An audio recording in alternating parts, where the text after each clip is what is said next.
Hello and welcome to another free code session. My name is Jason Bach, and I've been spending some time on this interesting sealed issue with interfaces. So long story short, if something's sealed, it won't show up as sealed. And I know that probably doesn't make a lot of sense. So I have SharpLab open here right now because I've been trying to play with stuff to see if I can get my head around things. And hopefully with this initial discussion, that will help clarify some stuff. Even I'm still not 100% sure on things.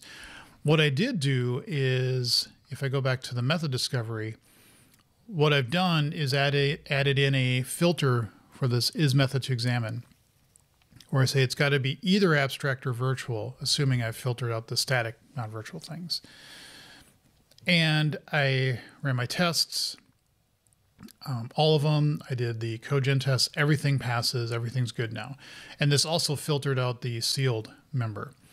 So that also made me realize, oh yeah, what about properties? So that needs to be fixed. Probably events as well. If I come back to here, and I always get the event syntax wrong because I don't make events that much.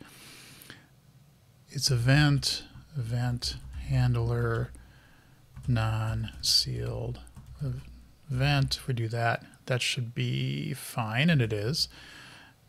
But if I say sealed event handler, sealed event property must have both add or, okay, that makes sense. So you need an add and a remove. And it needs a body. Of course it needs a body.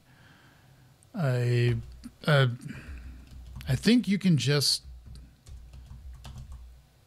yeah, that works because you're either saying add or remove it. So we're going to have to also do this with events. But what is actually going on here? So what I forgot with sealed is it's specific for overrides. If I have something where I just say on a class, for example, if I come over here to overrides, and I wish it would move along here, but it doesn't. You got to go find it here. So where are our, yeah, say that a lot. That makes no sense. So if I have here a public void, and I should call these better names.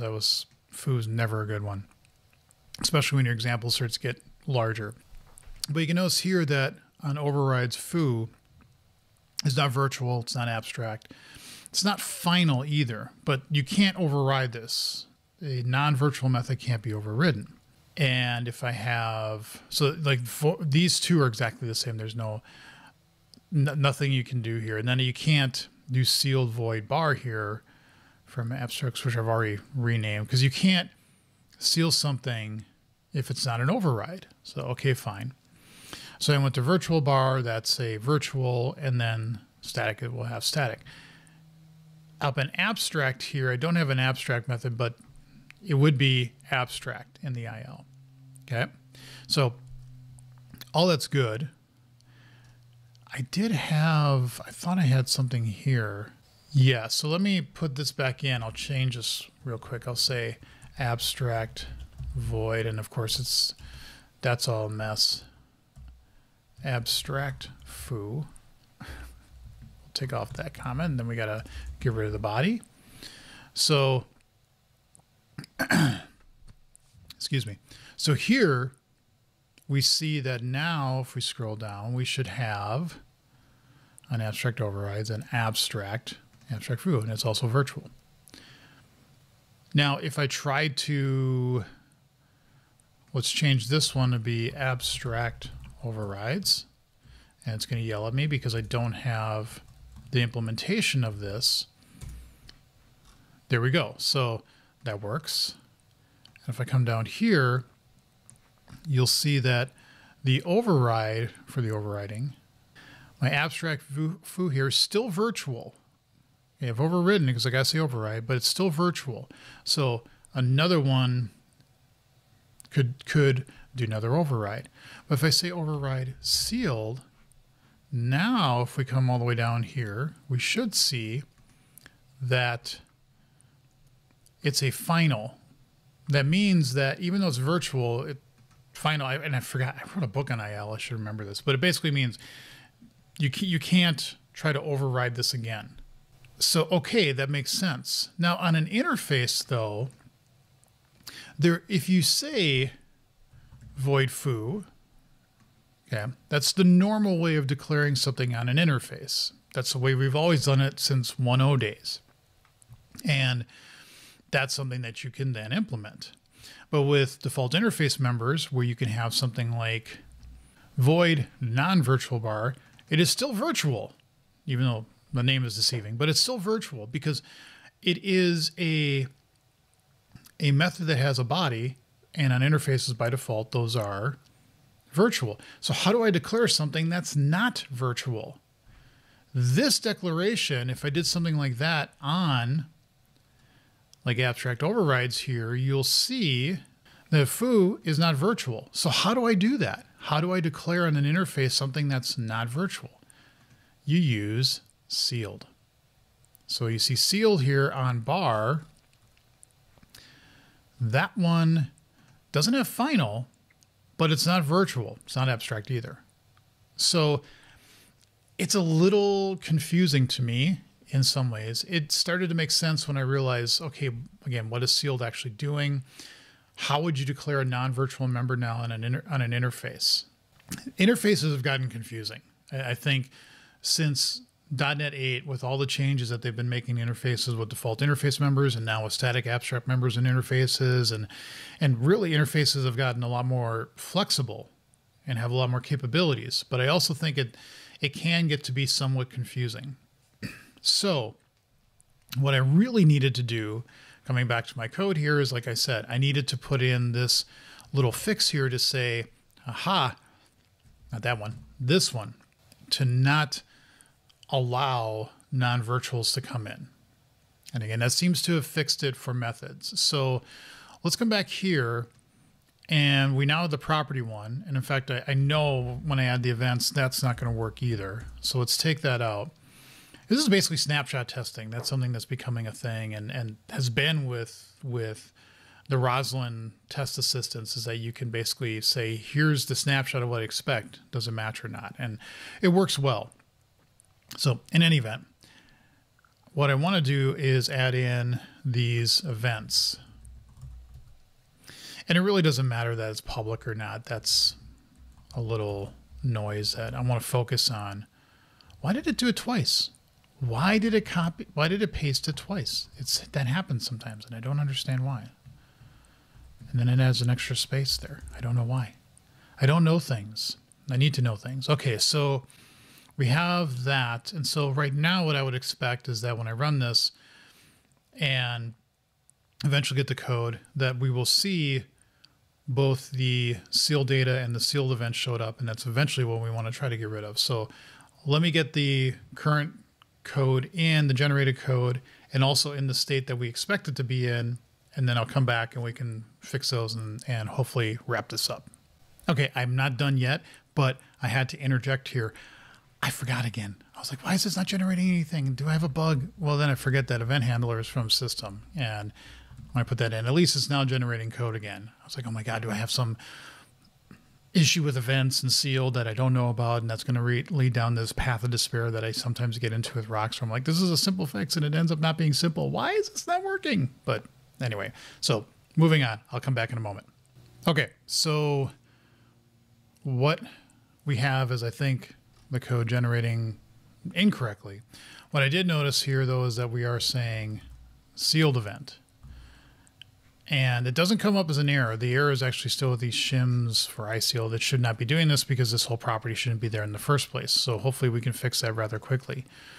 But one thing I said is, well, wait a minute. What happens if we actually put in that same syntax like that? Then what do we get? Yeah, it's never used. Events are a little weird in that, you know, how they're actually handled. So it's like, it's not wrong to put the sealed event in here. What does this actually show it? If I say IsSealed, what does the event actually look like? So if I say events, sealed, yeah, it's weird because they're going to look exactly the same in a sense. It's their handlers. So that's not virtual. And you don't see any handlers for the sealed event. So yeah, I'm kind of wondering what I should do here. If it's sealed, then we should assume that it's not been implemented. Or maybe I'm overthinking it and just don't put the sealed event in it at all. So we can, I think it's going to be the same thing, as that you have to see the adds and the removes here for the non-sealed event. They're abstract and they're virtual. So we want ones that are like that. And I know those are the actual methods. And then you have the events here. So we might have to play with this a little bit to see which one do we actually look at the property, or do we look at the property methods to figure this out? In either way, we could probably just have that, and that would be fine, and just say it's either abstract or virtual, and then we'll do something. So moving on. What we want to do then is say that this thing should be gone because we should not have that. And then we shouldn't have the sealed event either, but we do need to generate that. And then the property expectations, the method adornments are, yeah, we want to get rid of these. Those shouldn't be there. And then the property adornments, the raise is non-sealed. Yeah, those shouldn't be there either. And then the property setters, I believe we want to take these sealed data ones away and that one away there. So I think that's what we want to get to. So let's go to mockable property discovery. There we go. We want to say, yeah, this is a little different. Yes, because we're saying if it's not sealed, then we want to add it to our properties. But as we saw, it's not about it being sealed. Yeah, it's a little different. It's a little different for properties. And let's get mockable event discovery up as well. Okay, we'll come back to that. Don't want to get hung up on things. And this is just for interfaces. So I'm in classes. That's not where I want to be. I want to be in interfaces. Yeah, it's the same thing. We're doing like the same filter here. So let's go to method discovery, and we want to do that, except not for methods, and we don't want that comment there. We want to say is property to examine. I don't like the names of these things, but we'll see if we actually come back to changing those at some point. Okay, property symbol, and then we want to rename that to property, and just there you go. Okay, so yeah, there's no method kind. So we want to say where it's not static and not abstract or virtual. And then we also want the and here like that. Except we need to put property in here like that, and then there like that. And then we can say where's that one. Okay. So we want to say here is property to examine, and that should be good. And then we want to come down here and say the same thing. Okay, that's also good. And then let's look at the event discovery. God, why did it? I bet it did it here too. Let's just make sure that's all formatted correctly because it screwed that up. I talked about that in the previous episode, I think. Get events for class or get events for interfaces. So it's interesting that we don't do the same filter down here. But I think we want to say, let's just do this. Is abstract or is virtual.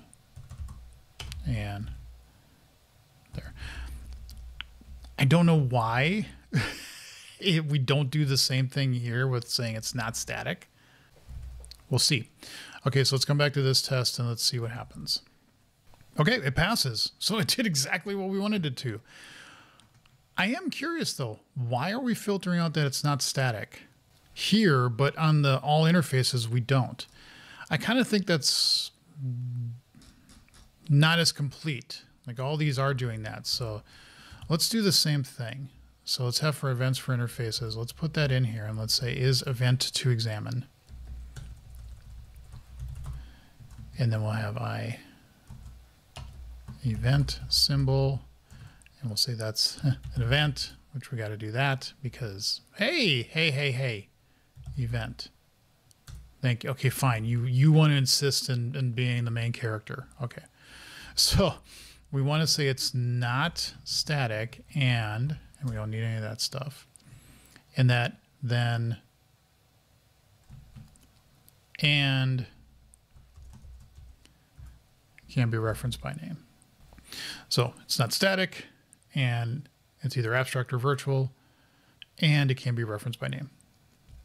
So let's put that in the where clause here is event to examine, and we'll do the same thing down here and there. So let's go back to the interface test, run that one. Okay, that works too. So what I'm going to do now is go through all the tests. If there's ever a point where it comes up where all of a sudden, oops, something broke, I will come back. But if everything passes, then I will consider this to be fixed. Okay, all tests pass, everything passes. So I'm going to consider this issue closed. And in the next episode, we'll move on to some other rocks stuff. Thank you all for watching. Leave comments and questions below. See you in the next episode.